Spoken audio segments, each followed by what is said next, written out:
fatwa dan resolusi jihad. Ya. Ini buku pertama. Ya. Karena sebelumnya tidak ada buku membahas fatwa dan resolusi jihad. Ya. Kenapa begitu? Karena semua pelaku sejarah pertempuran 10 November ya, tidak ada yang mau mengakui fatwa dan resolusi jihad itu pernah ada. Ya. Tulisannya Profesor Ruslan Abdul Ghani yang ikut terlibat, nggak ada nyebutkan ini pernah ada.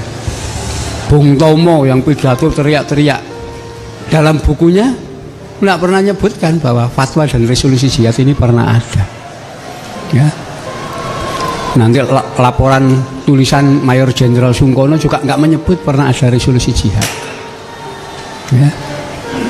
Jadi semua buku yang bercerita tentang peristiwa bersejarah Hari Pahlawan tidak menyinggung pernah ada fatwa dan resolusi jihad NU. Ya. Karena itu banyak orang menganggap ini dongeng, ini cerita nih wong NU saja. Ya.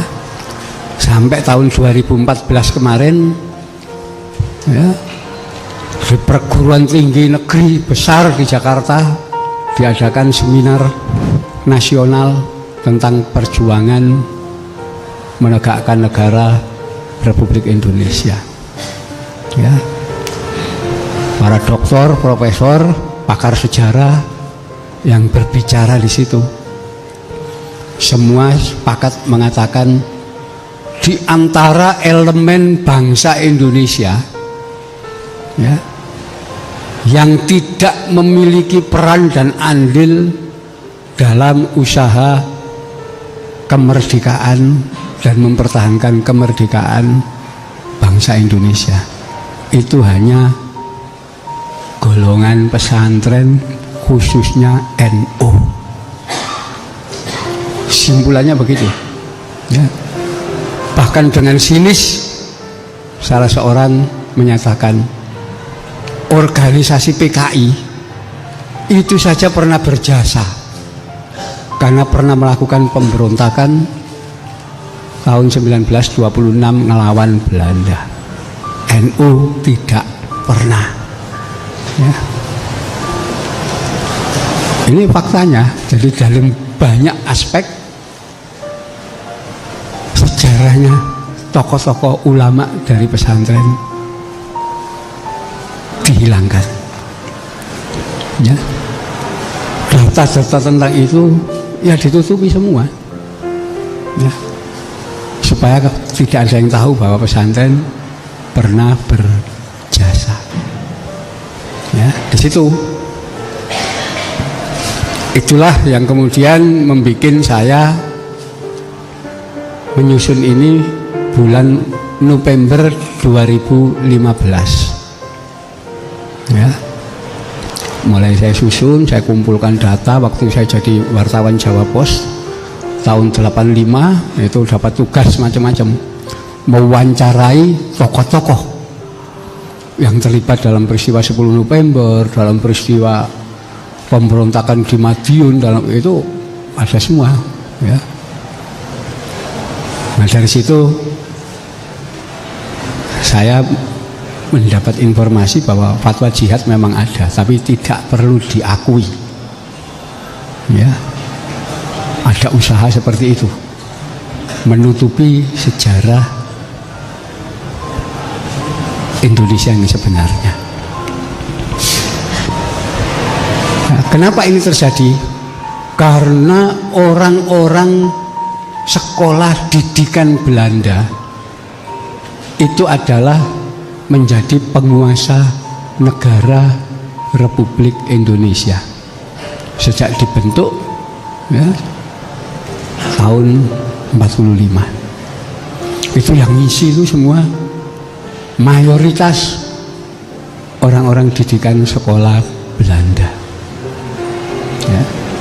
Dan mereka yang menyusun sejarah, mereka yang menyusun tata aturan bagi masyarakat Indonesia. Ya, jadi kelompok sarjana-sarjana ini, didikan Belanda ini menggambarkan bangsa Indonesia ya setelah merdeka itu terdiri dari 3 lapisan golongan. Golongan atas, golongan menengah, dan golongan bawah. Ya. Ini pertama kali saya dengar dari ceritanya Gus Dur langsung tahun 91. Ya. Kemudian cerita itu saya konfirmasikan dengan teman-teman di Lembaga Ilmu Pengetahuan Indonesia LIPI. Ternyata benar mereka, oh ya memang pandangannya seperti itu. Ya, saya konfirmasikan dengan tokoh-tokoh senior, iya. Ya. Jadi pandangan mereka ini orang-orang lulusan sekolah didikan Belanda. Indonesia atas, lapisan tengah, lapisan bawah. Lapisan atas, kalangan elit ya, politik yang tinggi adalah golongan orang-orang cerdas, orang-orang pinter yang punya latar belakang pendidikan tinggi. Ya. Yang mereka maksud latar belakang pendidikan itu adalah sekolah. Jadi wong pinter sing sekolah tinggi. Ya. Ini menduduki lapisan atas. Elit politik, elit ekonomi yang menguasai negara ini harus wong pinter-pinter ini. Setelah itu golongan menengah. Yang disebut golongan menengah itu adalah golongan orang biasa. Tidak pinter, tidak cerdas, juga tidak bodoh, ya biasa aja. Tapi berpendidikan, ya mereka sekolah. Ini golongan menengah. Setelah itu golongan bawah, yaitu golongan masyarakat bodoh yang tidak berpendidikan, gak sekolah. Itu struktur Indonesia menurut pandangan orang-orang didikan sekolah Belanda. Ya. 3 lapisan ini itu dibagi 2. Ya. Artinya ada 6 kelompok di situ. Yang atas, lapisan atas, orang-orang cerdas yang berpendidikan tinggi. Ya. Kalau agamanya kuat, pasti masyumi. Kalau agamanya lemah, itu PSI, orang sosialis. Itu mereka yang berkuasa itu nanti ini. Kalangan menengah itu orang biasa tapi punya latar belakang pendidikan. Bagi 2. Yang agamanya kuat pasti Muhammadiyah. Yang agamanya lemah PNI. Ya, PNI itu sekarang jadi PDIP. Ya, itu. Setelah itu lapisan paling bawah, orang-orang bodoh yang tidak berpendidikan. Nek agamane kuat NU, nek agamane lemah PKI. Jadi di situ, itu sebabnya kalangan atas ini merekayasa sejarah. Ya, merekayasa sejarah. Bagaimana kalangan bawah ini tidak memiliki peran apapun di negara ini, sekalipun faktanya ya tidak seperti itu. Ya, jadi ini fakta ini. Karena mereka memanipulasi sejarah, memutar balik sejarah. Ya, di mana data ini ada di negeri Belanda, ada di negeri Inggris dan seterusnya. Dengan keyakinan tidak mungkin orang pesantren mampu nembus ke dokumen ini di negeri Belanda maupun di Inggris atau Perancis, dimanapun. Itulah mereka memutar balik ternyata seperti itu, ya. Nah, inilah yang kemudian kita bikin, ya, tulisan ini. Awalnya tahun 1990, ya, waktu itu peringatan 45 tahun pertempuran 10 November tahun 1990. Dan kita tahu, ya, dalam peringatan itu yang jadi pahlawan besar dalam pertempuran 10 November adalah golongan atas ini, orang terpelajar yang berpendidikan tinggi. Nama-nama mereka muncul, ya. Saat itu, ya, tersebar di televisi, koran, majalah memuat itu. Nyai Solihah, ibunya Gus Dur, waktu itu manggil Gus Dur, ya. Beliau bertanya, itu cerita 10 November yang berjasa itu harusnya Kiai Hasyim Asy'ari dan para kiai. Kok bisa yang jadi pahlawan itu wong-wong sosialis, gitu. Disitulah Gus Dur diminta untuk klarifikasi, ya.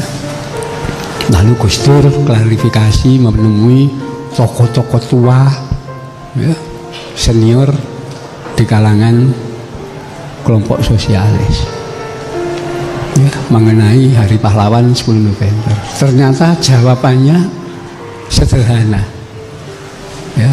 Sambil ketawa-ketawa mereka menjawab, yang namanya sejarah dari dulu kan selalu berulang, Gus, ya. Ya, di situ bahwa sejarah sudah mencatat orang bodoh itu makanannya orang pinter, yang berjasa orang bodoh, yang jadi pahlawan wong pinter. Itu biasa. Wah, itu Gus Dur marah betul itu dibegitukan ini. Berarti mereka sampai tahun 90 masih menganggap NU bodoh dan seterusnya. Ya, itulah tahun 91 Gus Dur melakukan kaderisasi besar-besaran anak muda NU. Ya, anak-anak itu dilatih, ya, untuk mengenal analisis sosial, ansos pertama kali. Ya, teori-teori sosial diajarkan sama Gus Dur ke anak-anak. Filsafat, sejarah, apapun, ya, geopolitik, geostrategi diajari ke anak-anak supaya tidak lagi dianggap bodoh dan kemudian berkembang, ya, itu.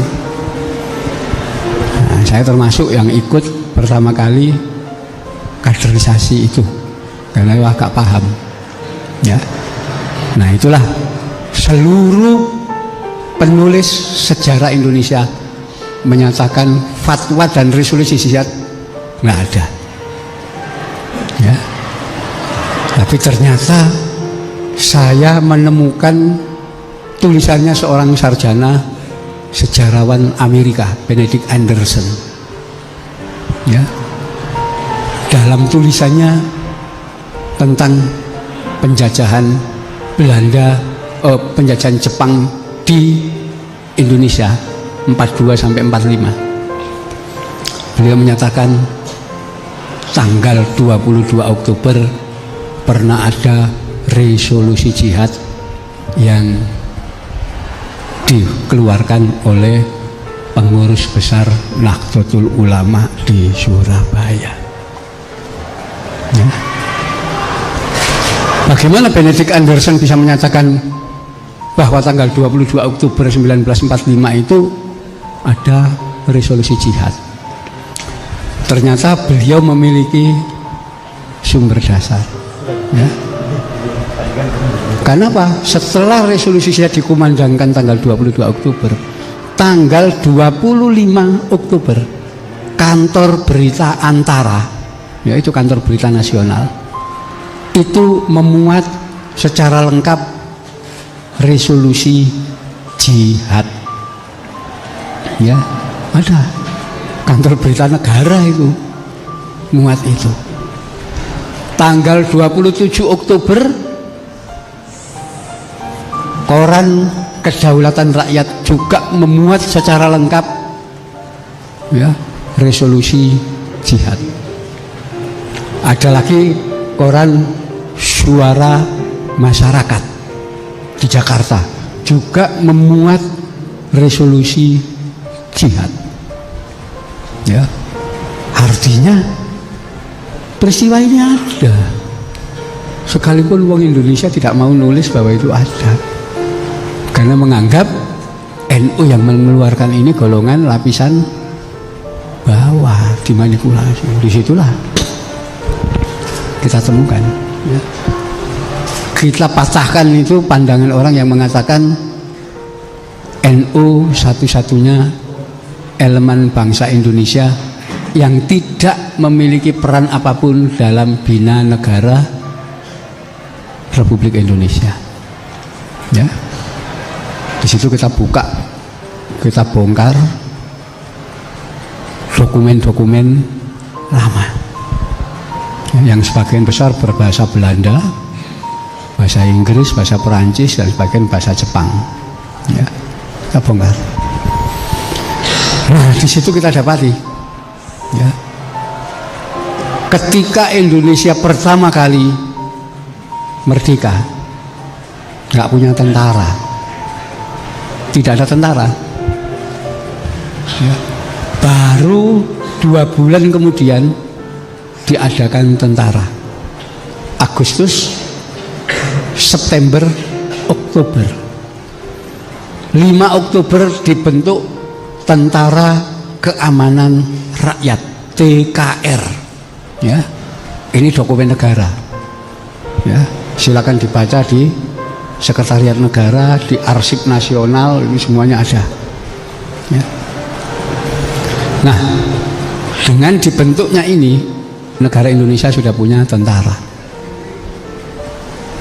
Tanggal 10 Oktober diumumkanlah jumlah Tentara Keamanan Rakyat di Jawa. Itu di Jawa saja, belum Sumatera dan lain-lain. Itu ternyata TKR di Jawa jumlahnya 10 divisi. 1 divisi isinya 10.000 prajurit. Ya, terdiri dari 3 resimen, ya, terdiri dari 15 batalion, 1 divisi. Ya, jadi 10 divisi artinya TKR jumlahnya 100.000 pasukan. Itu TKR pertama yang nanti akan menjadi TRI, jadi TNI, ya, militer. Nah, dari pernyataan, ya, data TKR yang dikeluarkan pemerintah tanggal 10 Oktober 1945, kita tahu bahwa komandan divisi pertama TKR itu adalah Kolonel Kiai Haji Samun. Kiai, ya, pengasuh pesantren di Banten. Ya. Komandan divisi ketiga adalah Kolonel Kiai Haji Aruji Kartawinasa. Ini di Tasikmalaya. Ya. Pangkatnya Kolonel Kiai Haji. Nanti sampai tingkat resimen sama. Ya, resimen 17 dipimpin Letnan Kolonel Kiai Haji Iskandar Idris. Ya. Resimen 8 dipimpin Letnan Kolonel Kiai Haji Yunus Anis. Ya, itu sampai komandan batalion. ya, Komandan Batalion TKR Malang, ya, dipimpin Mayor Kiai Haji Iskandar Sulaiman. Siapa Kiai Iskandar Sulaiman ini? Beliau saat itu jabatannya Rois Surya Kabupaten Malang. Para kiai, ini dokumen negara, gak ngarang, silakan dibaca, ya, di Arsip Nasional, kemudian di Sekretariat Negara masih tersimpan, di Pusat Sejarah TNI ada semua, ya. Bahkan untuk selanjutnya kita lihat, oh, Komandan Divisi Pertama TKR Kolonel Kiai Haji Samun, beliau ternyata pensiun, ya, Brigadir Jenderal, ya. Jadi banyak kiai-kiai yang pensiunnya Brigadir Jenderal. Ini sejarah yang selama ini ditutup, ya. Termasuk Kiai Haji Hasyim Asy'ari. Dalam pemerintahan Presiden Soekarno, beliau sudah ditetapkan sebagai pahlawan nasional. Tapi silakan dibaca itu buku-buku sejarah anak SD, SMP, SMA. Ada enggak Kiai Hasyim Asy'ari masuk di buku pelajaran itu? Enggak ada, ya. Seolah-olah enggak pernah ada jasanya dan bukan pahlawan nasional. Jadi memang dari pesantren itu disingkirkan betul dari negara ini, ya, di situ. Nah, kita bisa tahu kenapa TKR waktu itu banyak dipimpin para kiai. Karena hanya para kiai dari pesantren, ya, dengan santri-santri yang menjadi tentara, itu adalah golongan dari elemen bangsa Indonesia yang mau berjuang sebagai militer tanpa bayaran, ya. Tentara saat itu nggak dibayar. Dibayar dari mana? Baru merdeka, duit aja gak punya loh, ya. Jadi tentara itu baru menerima bayaran tahun 1950. Selama 45 sampai perjuangan 50 itu nggak ada bayaran, ya. Dan yang mau melakukan itu hanya para kiai, ya, dengan tentara-tentara Hizbullah, ya, laskar-laskar itu nggak ada bayaran, ya, sampai sekarang, ya. NU itu punya tentara swasta namanya Banser, yuk kasih bayar. Ya, ya, itu fakta gitu loh, ya. Jadi kita nanti akan tahu bagaimana, ya, sampai terjadinya pertempuran 10 November, ya. 10 November ini satu peristiwa yang paling aneh dalam sejarah. Kenapa? Pertempuran besar yang terjadi setelah perang selesai, ya. Jadi perang dunia itu selesai 15 Agustus. Ketika Jepang menyerah, itu perang dunia kedua dinyatakan selesai. Tidak ada lagi perang, ya.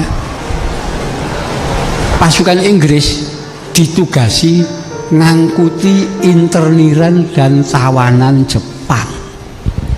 Tawanan militer yang diangkuti, tugasnya utama itu, ya. Jangan sampai tawanan-tawanan ini menghadapi amuk massa, diserang massa, dipateni kabeh misalnya. Wah, ini bahaya. Kayak itu harus diangkuti, ya, tawanan militer. Itu aja tugasnya. Bagaimana bisa terjadi perang besar 10 November? Wah, sudah nggak ada perang. Nah, ternyata sebelum pertempuran 10 November ada perang 4 hari di Surabaya.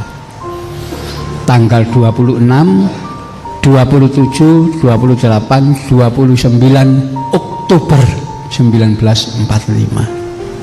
Tuh, 4. Bagaimana bisa terjadi perang 4 hari di Surabaya? Karena sebelum tanggal 26, tanggal 22 Oktober ada fatwa dan resolusi jihad dari PBNU. Ya, itu yang membuat Surabaya bergolak. Ya. Jadi tentara Inggris sendiri aslinya tidak pernah berpikir akan perang, ya, akan bertempur dengan penduduk Surabaya. Tidak pernah mikir mereka, karena perang selesai kok, ya, di situ. Tapi karena masyarakat Surabaya terpengaruh fatwa dan resolusi jihad, siap nyerang Inggris yang waktu itu mendarat di Surabaya. Ini sejarah yang selama ini ditutupi, ya. Nah, justru dengan sejarah yang ditutupi, tidak mengakui fatwa dan resolusi jihad, dan tidak mengakui ada perang 4 hari di Surabaya, orang yang membaca sekilas peristiwa 10 November akan menganggap tentara Inggris gak waras. Kenapa? Ngebomi kota Surabaya tanpa sebab, ya. Untuk apa ngebomi Surabaya? Ya, itu. Tapi kalau melihat rangkaian ini baru masuk akal. Oh iya, marah mereka karena jenderalnya terbunuh, pasukannya dibunuh oleh bonek-bonek Surabaya. Ya. Ya. Nah, ini adalah latar kenapa harus ada fatwa dan resolusi jihad. Karena Presiden Soekarno minta fatwa kepada PBNU, pada Mbah Hasyim. Apa yang harus dilakukan warga negara Indonesia kalau diserang musuh, karena Belanda ingin kembali menguasai Indonesia. Ya, disitulah Bung Karno juga menyatakan bagaimana caranya supaya negara Indonesia diakui oleh negara dunia. Karena sejak diproklamasikan 17 Agustus dan negara dibentuk 18 Agustus, tidak ada satupun negara di dunia yang mau ngakui Indonesia. Ya, karena negara Indonesia diberitakan adalah negara boneka bikinan Jepang, bukan atas kehendak rakyat. Negara yang nggak dibelani rakyat. Itulah fatwa dan resolusi jihad kemudian dimunculkan oleh PBNU, ya. Itulah yang akhirnya ketika Inggris datang tanggal 25 Oktober tidak diperbolehkan masuk Surabaya karena penduduk Surabaya sudah siap perang. Ternyata sore Gubernur Jawa Timur mempersilakan, silakan Inggris masuk, tapi di tempat yang secukupnya aja, ditunjukkan beberapa lokasi. Udah masuk. Tanggal 26 Oktober ternyata membangun pos-pos pertahanan Inggris, ya. Karung-karung pasir ditutup, ya, ditumpuk, kemudian dikasih senapan mesin dan seterusnya, bikin begitu banyak. Ya, loh, ini apa maunya Inggris itu? Ya. Padahal sudah tersebar isu Belanda mau berkuasa dengan bonceng tentara Inggris. Nah, dengan munculnya pos-pos pertahanan tanggal 26 Oktober, sore hari pos pertahanan itu diserang massa. Ya, penduduk Surabaya dari kampung-kampung keluar nawur pasukan Inggris. Ayo tawuran, dan itu peristiwa itu memang betul. Ya, para pelaku mengatakan, "Aku duduk perang mas," kayak gitu. Ngapa tawuran? Kenapa? Nggak ada komandannya, nggak ada pemimpin. Pokoknya orang kerungu, oh jihad. Mbah Hasyim jihad, udah keluar semua langsung tawur. Ya, sambil teriak Allahu Akbar itu waruh, ya. Gitu. Jadi itu betul, memang bukan perang. perang karena nggak ada komandannya, keluar dari kampung-kampung. Kenapa? Karena seruan jihad itu disiarkan lewat langgar-langgar, lewat masjid, itu lewat speaker-speaker itu. Dia langsung jihad, power. Ya. Dan itu berlangsung 27 Oktober besoknya. Ya, perang lagi. Ya. Tanggal 28 Oktober yang namanya tentara kepengaruh bonek, ya, melok nawur Inggris. Ya. Namanya tentara kan terlatih, langsung masa dipimpin, ayo lewat sini, nyerang.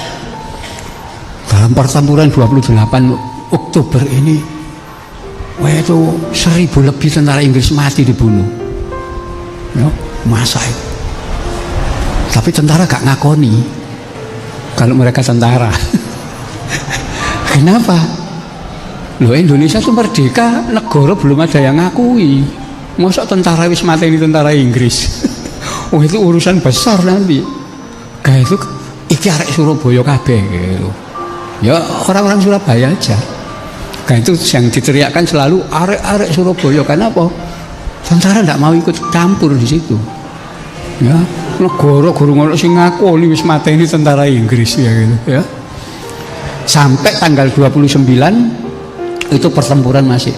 Disitulah pihak Inggris mendatangkan Presiden Soekarno dan Wakil Presiden Muhammad Hatta datang. Didamaikan. Tanggal 30 Oktober ditandatangani kesepakatan damai. Tidak tembak menembak. Ya. Tapi itu kan Gubernur Jawa Timur, pimpinan Jawa Timur, wong sing tawuran rakyat deh. Ya. Nggak ada hubungannya rakyat dengan gubernur. Gubernurnya wis tanda tangan, masa kampung nggak tahu. Ya. Itulah tanggal 30 Oktober Brigadir Jenderal Melebi digeranas tarik Surabaya belang mati. Ya. Wah, Inggris ngamuk betul itu loh. Maksudnya apa wong-wong ini ya? Perang sudah selesai. Pasukan Inggris diserang. Jenderalnya dipateni gitu. Itu namanya Panglima tertinggi Letnan Jenderal Christensen marah. Kemudian ngancam. Kalau sampai tanggal 9 November jam 6 sore pembunuhnya Melebi tidak diserahkan, ya. Dan tanggal itu orang-orang Surabaya yang masih memegang bedil, memegang meriam dan seterusnya tidak menyerahkan senjata kepada tentara Inggris. Tanggal 10 November jam 6 pagi Surabaya akan dibombardir darat, laut, udara. Ya, itu datanglah 7 kapal perang, ya, langsung di pelabuhan Tanjung Perak itu. Meriamnya sudah diarahkan ke Surabaya, ya. Dan kemudian meriam howitzer diturunkan dari kapal. Ini khusus untuk menghancurkan bangunan, ya. Ukuran gede-gede meriam ini. Dan kemudian 1 skuadron pesawat tempur dan pesawat bom. Memang mau dihabisi Surabaya itu, ya, karena mereka marah. Disitulah tanggal 9 November jam 3:30 sore, ya, setelah Mbah Hasim pulang dari konferensi Masyumi di Jogja, karena beliau ketua Masyumi waktu itu. Beliau pulang Surabaya, mendengar ancaman itu dan menyaksikan sendiri bagaimana, ya, blokade mau menghancurkan Surabaya. Langsung beliau menjawab, ya, fatwa fardu ain bagi semua umat Islam yang berada dalam jarak 94 kilo dari kota Surabaya untuk membela kota Surabaya. Ya, 94 kilo itu jarak disahkannya sholat qashar. Ya. Oh, tentu wilayah-wilayah Sidoarjo, Mojokerto, Malang, Pasuruan, Jombang itu kan nggak sampai 90 datang semua. Bahkan loh Kediri datang, ya. Itu kita catat semua. Bahkan dari Lirboyo ini dalam catatan itu dipimpin Kiai Makhrus waktu itu, ya. Bahkan ya. Jadi seruan itu langsung disambut dari sini itu luar biasa. Bahkan Cirebon yang lebih dari 500 kilo datang kayak Surabaya, ya. Untuk pertempuran itu. Nah, itu luar biasa. Ya. Di situ. Jadi dari tentara pihak TNI misalnya, ya, perwira-perwira dari Malang, saya wawancara, beliau mengatakan Malang yang datang 2 batalion, artinya ada 1.200 tentara, ya. Tapi begitu batalion ini keluar dari Malang, bergabung dengan Laskar Hizbullah Sabilillah di Singosari, muncul gabung jalan sampai Lawang, desa-desa sekitar itu Laskar Hizbullah keluar semua, gabung, ya, sekalipun hanya bawa bambu runcing, keluar jalan sampai Purwosari, tetap masa Hizbullah itu datang, ya. Sampai yang namanya Kolonel Widiarto, ya, itu dari TNI, ya, dia mengatakan karena dari masing-masing tempat sepanjang perjalanan dari Malang ke Surabaya sampai di Sidoarjo, jumlah pasukan dari Malang lebih 10.000 orang, ya, dimana jumlah yang banyak itu dari Hizbullah Sabilillah, ya. Dari tentara nasionalnya cuma 1.200 itu 2. Itu baru dari Malang, belum dari Sidoarjo, dari Mojokerto, Kediri, itu hampir semua pesantren tumplek blek datang ke Surabaya untuk pertempuran 10 November, ya. Nah, Inggris itu nggak ngerti yang mereka hadapi siapa. Mereka memang nggak siap perang kok. Jadi data tentang siapa yang dihadapi nggak. Dia hanya menganggap ada orang-orang bersenjata di Surabaya dipimpin oleh tokoh pemberontak namanya Bung Tomo. Ya kan keliru. Bung Tomo itu wartawan, tukang pidato, nggak mimpin pasukan. Inggris nggak ngerti itu karena memang nggak siap perang dia, ya. Nah, itulah pertempuran besar pertama itu dalam keadaan tidak perang di Surabaya, ya. Anak saya itu mencari dokumen-dokumen ini, membantu saya, dan dia menemukan film-film dokumenter yang itu belum dimiliki museum di Jakarta. Kita bisa lihat, ini pertempuran gede ini Surabaya ini. Kenapa? Meriam pantai yang diturunkan oleh Inggris itu meriam ukuran besar, ya. Jadi kalau meriam ini ditembakkan, kapal itu ditembak, langsung potong jadi 2, tenggelam. Saking gede nih meriam itu diarahkan ke Surabaya. Kalau itu ketika nembak gedung kena, langsung rubuh gedung itu, runtuh, ya. Jadi kita lihat itu, namanya tank, panzer, brand carrier turun dari kapal tuh, ya, jumlahnya ratusan. Perang gede itu termasuk, ya. Itu di situ. Sementara di Surabaya banyak orang yang penduduk kampung banyak yang nggak terlatih, ya. Latihannya baris berbaris menggunakan bambu runcing, ya. Nembak aja salah, ya. Memasukkan peluru itu loh nggak bisa, ya. Sampai ketika pertempuran 10 November itu pecah, rame. TKR yang terlibat di situ ya dipimpin Mayor Isa Idris, itu orang didikan peta dulu. Pasukannya artileri itu meriam-meriam milik Jepang dulu, dirampas kemudian digunakan pejuang. Meriam-meriam yang ditembakkan untuk membalas serangan Inggris, sebagian besar justru jatuh di wilayah pejuang Indonesia sendiri. Benar ya. Wah, akhirnya apa? Orang Surabaya protes. Tak Isa Idris protes. Apa bomnya kena awal dhewe. Akhirnya protes. Apa jawaban Mayor Isa Idris? Maklum rek, ya. Iki sing nembak tak latih jam 5 isuk mau. Jam 5 pagi dilatih, jam 7 nembak meriam 2 jam, ya mesti keliru. Itu, ya. Sampai malam jam 10 malam tanggal 10 November malam, Bung Tomo masih pidato, ya.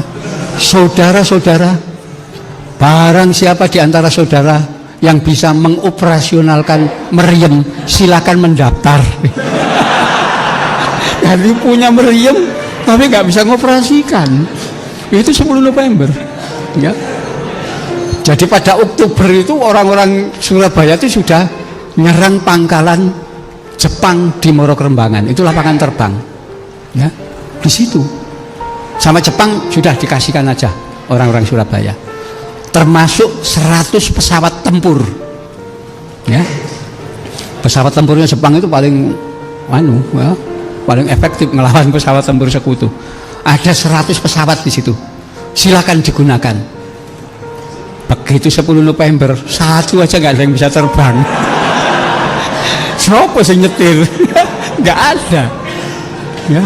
Itu peristiwa 10 November betul-betul kita itu, ya, nggak punya persiapan apapun, ya. Hanya tekad jihad fisabilillah itu aja.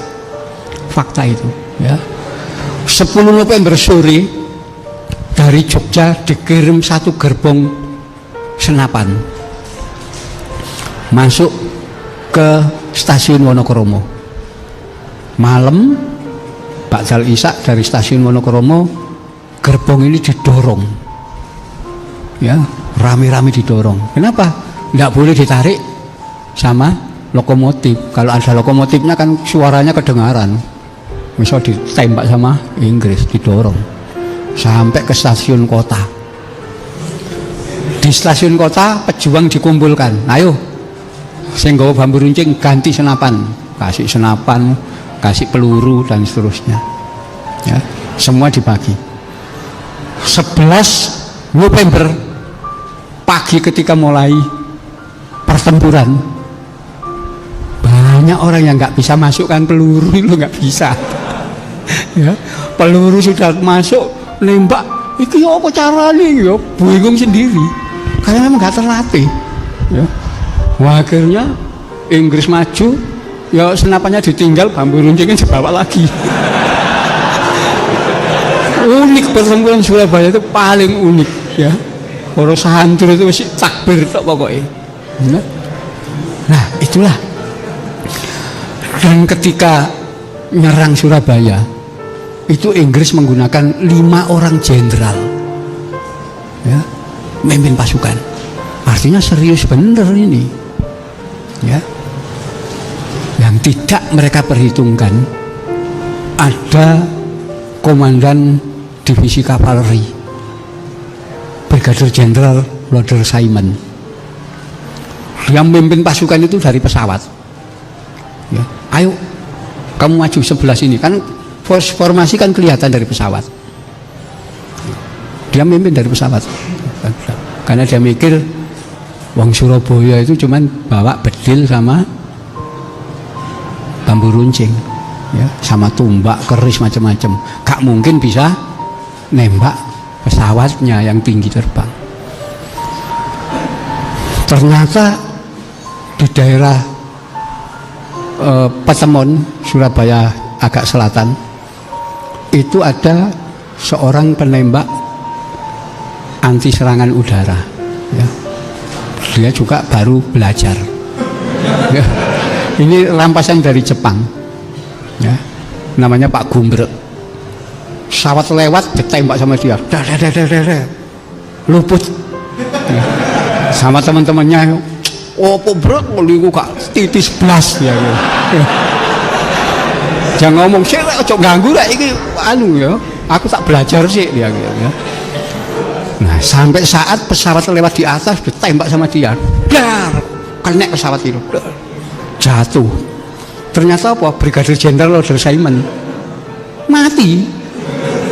Jadi dalam pertempuran Surabaya itu 2 jenderal mati. Pertama Melebi, kedua Loder Simon. Ya. Gimana ngelawan wong sing gak begitu ahli perang tapi mampu menghancurkan mereka. Pertempuran itu. Ya. Ini peristiwa itu. Dan mayoritas santri. Itu dari kesaksian-kesaksian orang-orang semuanya sama, ya. Karena tradisi perang di Surabaya itu, tawuran di Surabaya itu kan anak kecil juga ikut. Dalam pertempuran 10 November anak-anak kecil juga ikut, ya. Anak kelas SD, TK itu nunggoni orang-orang, ya. Perang itu mereka nunggu di situ, ya. Jadi itu nanti silakan dibaca di buku itu, kesaksian orang-orang dalam pertempuran itu, ya.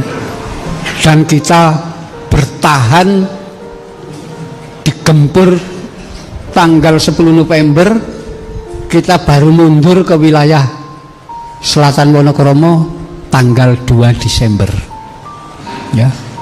Artinya 3 minggu kita bertahan melawan Inggris, dibombardir dan seterusnya, ya. Panglima Inggris Mayor Jenderal Mansell sampai putus asa. Ya, kenapa?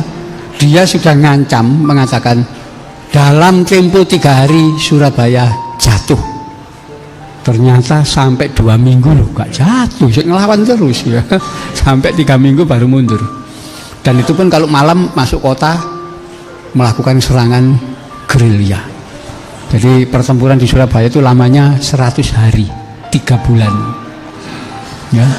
Setelah itu baru mundur ke wilayah Sidoarjo, ya. Jadi itu yang kemudian dikenal sebagai Hari Pahlawan, ya. Nama-nama beliau yang ada dalam pertempuran kita sebut semua. Selama ini nggak ada yang nyebut itu, ya. Karena itu besok launching pertama 10 November di Museum Kebangkitan Nasional, ya. Itu akan kita dahului dulu sebelum bedah buku launching dengan acara tahlil kubro,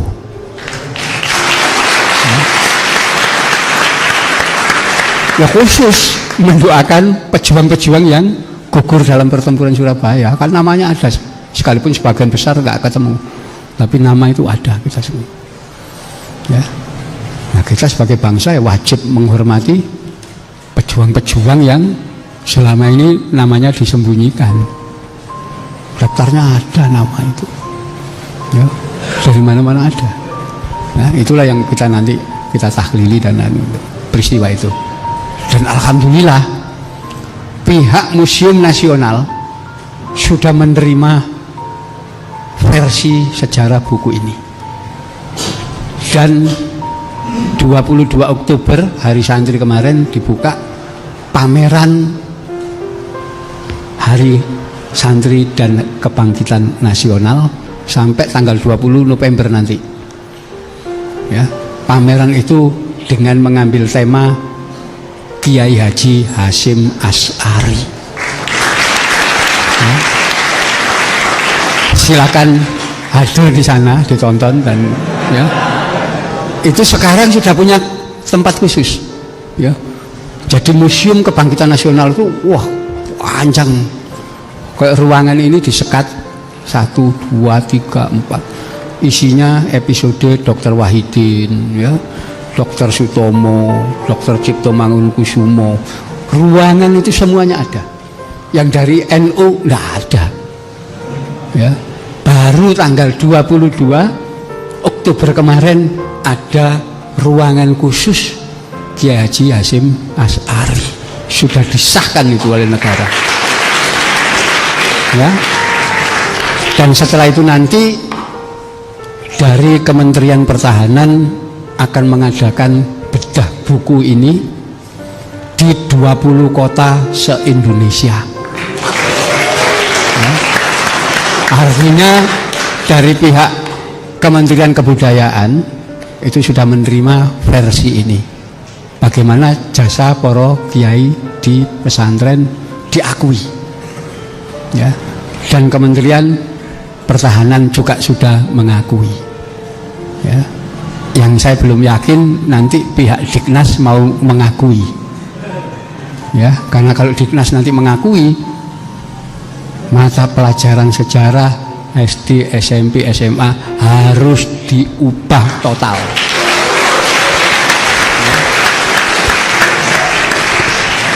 Ya, saya kira itu ya, mudah-mudahan ini perjuangan ini bisa berhasil menunjukkan bagaimana peran pesantren, peran para santri dan kiai dalam meraih kemerdekaan dan mengawal Republik hasil proklamasi. Sekian, wallahu muwaffiq ila aqwamit thoriq. Assalamualaikum warahmatullahi wabarakatuh.